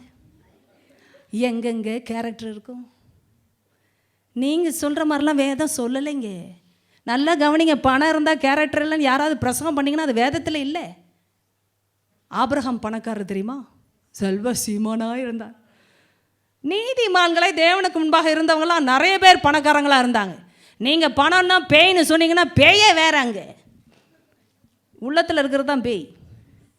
நல்ல வேலை சில பேருக்கெல்லாம் பணத்தை கொடுக்கல. எனக்கு கொடுத்தா தான் கேரக்டர் தெரியும். நீங்கள் நிறைய ஜோம் பண்ணாலும் ஆண்டவர் கொடுக்கறதில்ல. இதிலே தெரியணும். ஆண்டவரால் நம்ப முடியல. கொடுத்தா என்ன ஆகிறது? ஆனால் ஒரு ஆளை நம்பிட்டாருன்னு வைத்துக்கொள்ளுங்கள், அவங்களுக்கு பணத்தை கூட்டி கொடுப்பார். ஏன் தெரியுமா? அவங்கக்கிட்ட போனால் பணமே நல்லாயிருக்கும். நீதிமான்டைய கையில் இருக்கிற பணம் தாங்க ஆசீர்வாதம். இதுவே பாவிகளை கொடுத்து பாருங்க, உங்களுக்கே தெரியும், எனக்கே தெரியும், ஆண்டருக்கு எல்லாம் தெரியும். அதனால தான் ஆழங்கள் வித்தியாசப்படும். கர்த்தர் சொன்னார், ஒரு செடிக்கு பெருமை வரணுமா? இங்கே பிதா மகிமை பண்ண, திராட்சை தோட்டக்காரர் மகிமை பண்ணுமா? ஏசு அவரே மெய்யான திராட்சை செடி. அவருக்கு என் பிள்ளைங்க இவங்கெல்லாம் சொல்லியா, என் சீஷர்ப்பா அப்படின்னு சொல்கிறதுக்கு ஒரு பெருமையா? பிதாவுக்கு பெருமையா வேறு? திராட்சை தோட்டக்காரர் அவர் தானே. அப்போ அவருக்கும் பெருமை. எதனால? கொடியில கனி வந்தா பெருமை. ஆமே. நீங்க கனினா எதனை யோசிக்கணும் வாழ்க்கையில்? ஐயோ, இந்த லாஜிக்கெல்லாம் ரொம்ப ஆழமானது. பொதுவாகவே ஆண்டவர் பேசவில்லை. நீ நல்ல ஆசீர்வாதமாக இருப்பாய் அப்படின்ற என்ன அர்த்தம்? நிறைய பேர் நினைக்கிறாங்க பாருங்க, ஆசீர்வாதனாலே பல பேருக்கு தவறான கருத்துக்கள். என்ன ஆசீர்வாதம்? ஆசீர்வாதம் என்ன இருந்தால் ஆசீர்வாதம் நினைக்கிறீங்க நீங்க? பைபிளை படிச்சு பாருங்க. என்ன ஆசீர்வாதம்? நிறைய பேருக்கு தவறான கணிப்பு. விசுவாசிகளுக்கு என்ன சத்தியம் தெரியல. நிறைய பணம் இருந்தா, ஐயோ எனக்கு தெரிஞ்சு இன்னொருத்தர் இருந்தாரு, பயங்கரமான பணம், வயலில் ஏகப்பட்ட விளைச்சல் வேற பாருங்க. என்னடா இடிச்சு எப்படிடா கட்டணா இத்தனையும் சேர்த்து வைக்கலான்னு அவனுக்கு புரியல. பெரிய ஆசீர்வாதம் இல்லை? சொல்லுங்க ஆமான்னு. அதுக்கு தானே சிஸ்டர் இப்படி காத்துட்ருக்கேன். அடாப்பா, இடித்து கட்டுறதுக்கு கூட ஒரு ஆள் கவலைப்பட்டாயா. இப்போ எத்தனை பேர் இடிக்கிறதுக்கு கவலைப்படுறாங்க? எப்படிடா இது இடிச்சு இன்னும் பெருசாக்குறது, அது ஒரு கவலை சில பேருக்கு. ஏன்னா பணம் ரொம்ப ஜாஸ்தியாக இருக்குது, அது காட்டணும் இல்லை கவர்மெண்ட்டுக்கு, ஒரு வேலை செய்கிறேன் இடிச்சிக்கிட்டு இருக்கேன்னு காட்டணும். அப்படி சில பேர் பணக்காரங்க இருக்கான். அந்த பணக்காரர் அவர் நிறைய விளையுதான். அவன் வயல் தான் அப்படி விளையுமா? அது வேற. நீங்கள் சொல்லுவீங்க, அப்போ என்ன ஆசீர்வாதம் ஆண்டவர், அவன் வயல் தான் விளைஞ்சது, ஏற்கனவே பணம் இன்னும் வேற விளையுது, எங்கே போகிறது சேர்த்து வைக்க? அதனாலேயே உட்காந்து சிந்திச்சார், ஐயோ நான் எப்படி சேர்த்து வைப்பேன்? அவனை பார்த்து ஆண்டவர் சொன்னார், மதிகேடனே. நீங்கள் சொல்லுங்கள், இவங்கெல்லாம் ரிச் ஃபுல்லி ரிச் ஃபூல் இருப்பாரா? பணக்கார முட்டாள். ஆண்டவர் சொல்லிட்டாரே, அப்போ இதெல்லாம் எப்படி ஆசீர்வாதமாகும்? நீங்கள் சொல்லாதீங்க, எக்ஸ்ட்ரீமாக பேசாதீங்க. நான் தோண்டி எடுத்தேன்னா டைம் பத்தாது. திருமணமான ஆசீர்வாதம், பிள்ளை பெற்றால் ஆசீர்வாதம், வேலை கிடைத்தால் ஆசீர்வாதம், பங்களோ இருக்கணும், கார் இருக்கணும், வசதி இருக்கணும். நீங்கள் பைபிள் படித்தா வேறு மாதிரி வருது. Blessed are those who wait upon the Lord. Blessed are those who always have something to share in the Lord. அப்படின்னு சொல்லலையே. Blessed are those who got so many testimonies to share in the Lord. No. Don't tell me about blessings. எல்லாமே blessing தான் எனக்கு தெரிஞ்சு கர்த்தருக்குள்ளே இருந்தா. கொடிக்கு கனி வந்தாலே பரலோகத்துக்கே blessing. அவர் பார்க்குற blessing. அவர் அதை இப்படி தான் அப்படி தான் சொல்லலாமா? ஒரு கொடியாக இருந்தால் கனியை காட்டு. கனி வந்தது என்றாலே என்ன அர்த்தம் தெரியுமா? இயேசுவுக்கு பெருமையா, பிதாவுக்கு பெருமையா? ஏன்னா அவரால் தான் அது வந்திருக்கு. அதனால் அவருக்கு பெருமை. இப்போ நீங்கள் யோசிங்க, connection is very important. You ask for any blessing here on earth, but God will see something as a blessing in heaven. That's about being in the way God wants you to be. கர்த்தர் எப்படி அந்த கொடி இருக்கணும்னு ஆசைப்படுறாரோ அப்படி அந்த கொடி இருந்தால் அவருக்கே பெருமை, பரலோகத்துக்கே ஆசீர்வாதம். அப்போ கனி கொடுக்குற கொடியாக இருக்கணும்னா கொடி சொல்லணும், என்னாலே ஒன்றும் செய்ய முடியாது, உம்மாலே அல்லாமல். அப்படி சொல்கிற ஆள் அவரோட ஒட்டிக்கொள்ளாது. அதுதான், என்னாலே அல்லாமல் உங்களால் ஒன்றும் செய்யக்கூடாது. என்ன கவனிங்க, என்ன கவனிங்க, ஆண்டவரால் அல்லாமல் உங்களால் ஒன்றும் செய்ய முடியாது. இப்போ முடிக்கிறீர்களே, ஆண்டவரை அல்லாமல் உங்களால் ஒன்றும் செய்ய முடியாது. முடியுமே. ஆண்டவர் எதை பற்றி பேசுகிறார் சொல்லுங்கள்? எதை பற்றி பேசுகிறார்? எதை பற்றி? எனக்கே புரியவில்லை. எதை? அதனால தான் கேள்வி கேட்கிறேன். எதை பற்றி பேசுகிறார்? அப்போ சரீரத்துக்கு நீ என்ன வேணாலும் பண்ணிக்கணும்னு சொல்லிட்டாரா?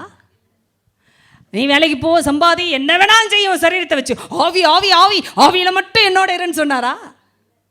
வாங்க ஐயா, அடுத்த வாரம் வாங்க, லாஸ்ட்டு கூட்டம் வேத பாட வைப்பா. அதிலே சில பேர் வராமல் போயிடுவாங்களோன்னு பயமாக இருக்குது.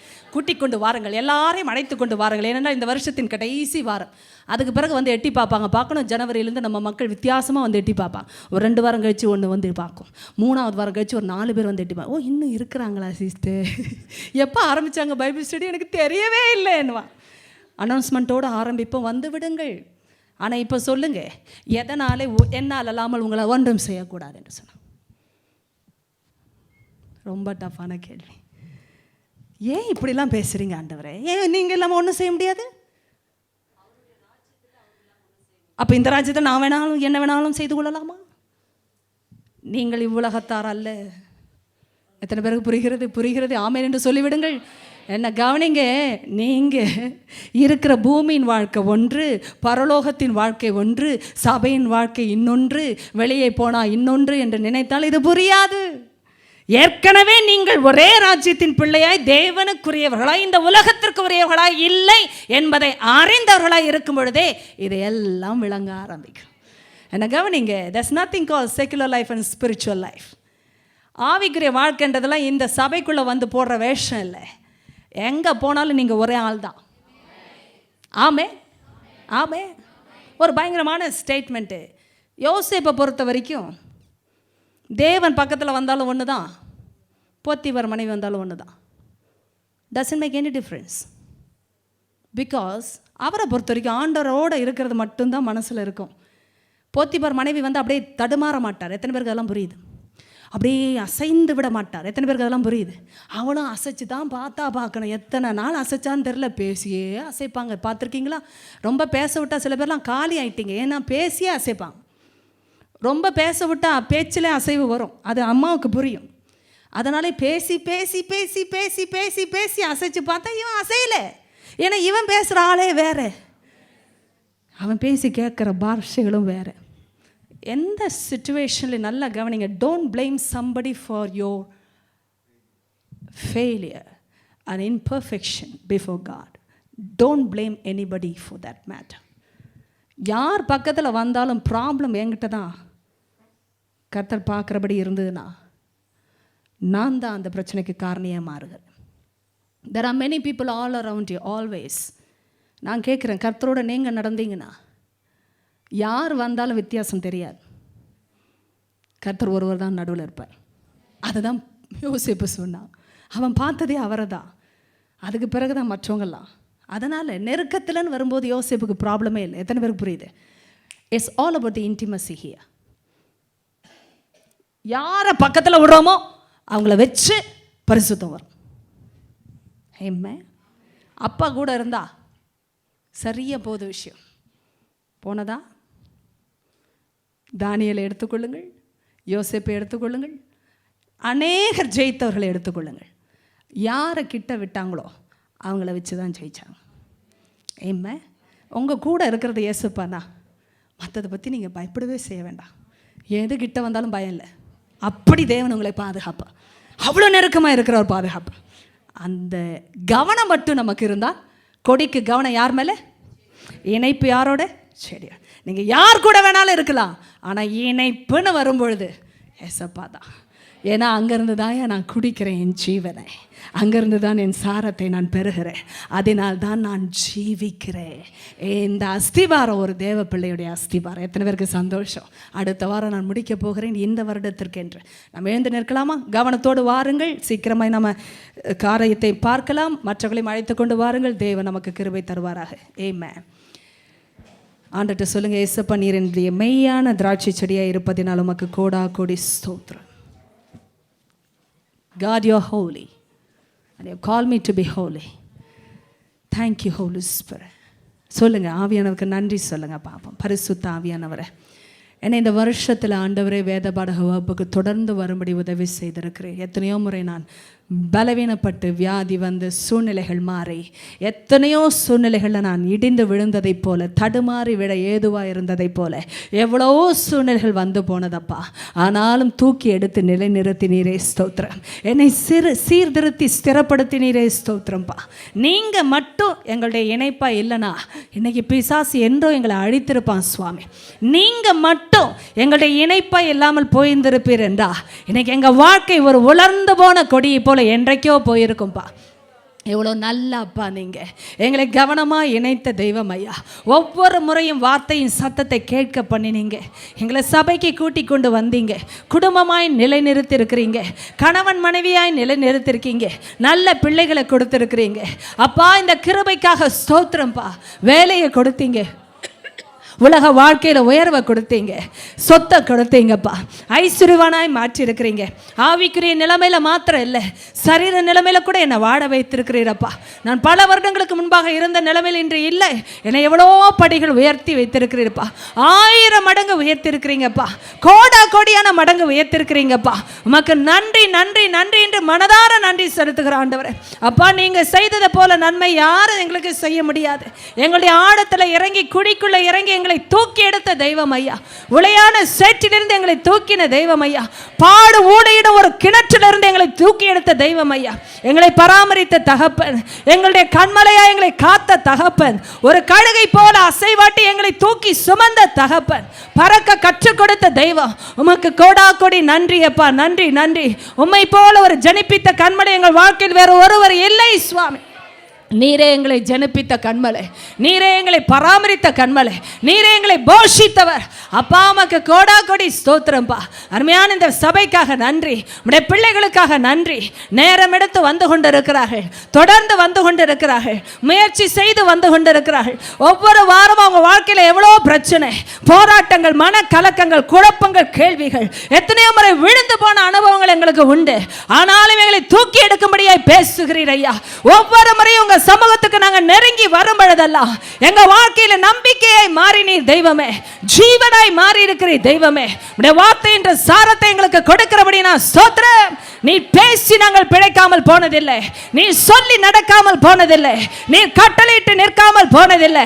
இயேசுவின் நாமத்திலே நன்றி செலுத்தி ஸ்தோத்திரித்து பெற்றுக் கொள்கிறோம் பிதாவே. நிற்க வேண்டிய காரியங்கள் நிற்கட்டும், அசைய வேண்டிய காரியங்கள் அசையட்டும். ஓ, வேறுபடுங்க வேண்டிய காரியங்கள் வேறுபடுங்கப்படட்டும். இப்போதே நாட்டப்பட வேண்டிய காரியங்கள் நாட்டப்படட்டும் ஐயா. இயேசுவின் நாமத்திலே நான் பிரகடனப்படுத்தி உம்முடைய ஜனத்தை ஆசீர்வதிக்கிறேன் அப்பா. உம்முடைய ஜனம் வாழ்ந்திருக்கட்டும் ஐயா, ஆசீர்வதிக்கப்பட்டிருக்கட்டும் அப்பா. ஸ்தோத்திரம். தேவன் கடிந்து கொண்டு சிருஷ்டிக்கிற மனுஷன் பாக்கியவன். எத்தனை முறை எங்களை திட்டுகிறீங்கப்பா. திட்டுகிற நபர்களை எங்களை சுற்றி வைத்து, கொட்டுகிற நீதிமான்களை எங்களுக்கு கொடுத்து, இல்லை என்றால் மறித்து போயிருப்போம் சுவாமி. எங்களை கடிந்து கொண்டு சீர்திருத்துற மக்களை எங்களுக்கு கொடுத்தீரையா, நீதிமான்களை எங்களுக்கு கொடுத்தீரையா.